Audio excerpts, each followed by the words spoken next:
We took action on pharma ads. Many of these ads can be misleading, and so we're going to enforce the regulations. We're sending out those warning letters and letting the companies know you cannot, create a misleading impression. Right. There's a regulation that says they can't create a misleading impression, and so we plan to enforce those regulations. That's great.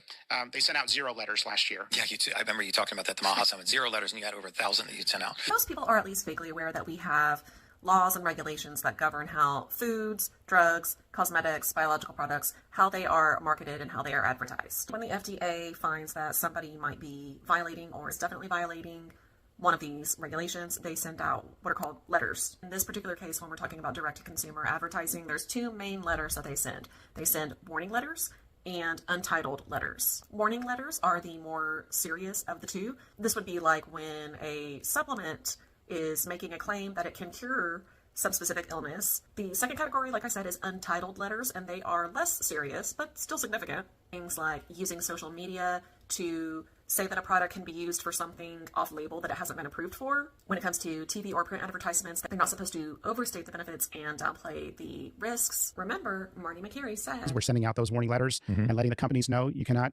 create a misleading impression. They sent out 0 letters last year. Yeah, you too. I remember you talking about that at the Maha Summit. 0 letters, and you had over 1,000 that you'd sent out. Yeah. And guess what? You can actually find documentation of these warning letters and the untitled letters on the FDA website. And here we go, warning letters. We are looking specifically when it comes to direct-to-consumer advertising violations. We are looking for letters that were issued from the Office of Prescription Drug Promotion. And there's only 6 entries since it looks like 2021. In 2021, there were 2 warnings sent. 2022, there is 1. 2023, 1. 2024 doesn't appear on here, so that 0 claim seems to be correct. 25, let's see, 1, 2. That's a far cry from 1,000 plus. But we need to look at those untitled letters too. Let's show all.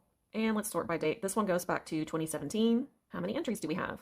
96 entries. 96, still pretty far from 1,000 plus. Now here for 2024, there are some untitled letters. There's 1, 2, 3, 4, 5. 2025, I won't make you count them, but if you were to count them, it's 63. Again, still a far cry from 1,000 plus. So Holly, where's this 1,000 plus number coming from? I'm pretty sure it's coming from this. This is a mass compliance letter that was sent back in September of 2025. It was sent to tons of people. This letter is just a generic reminder to pharmaceutical companies that they cannot have misleading direct-to-consumer drug advertising. Basically saying that, hey, if you do that, we're going to take aggressive action against you. But there's no specific violations here, no specific company's name. You could get to 1,000 plus easily that way.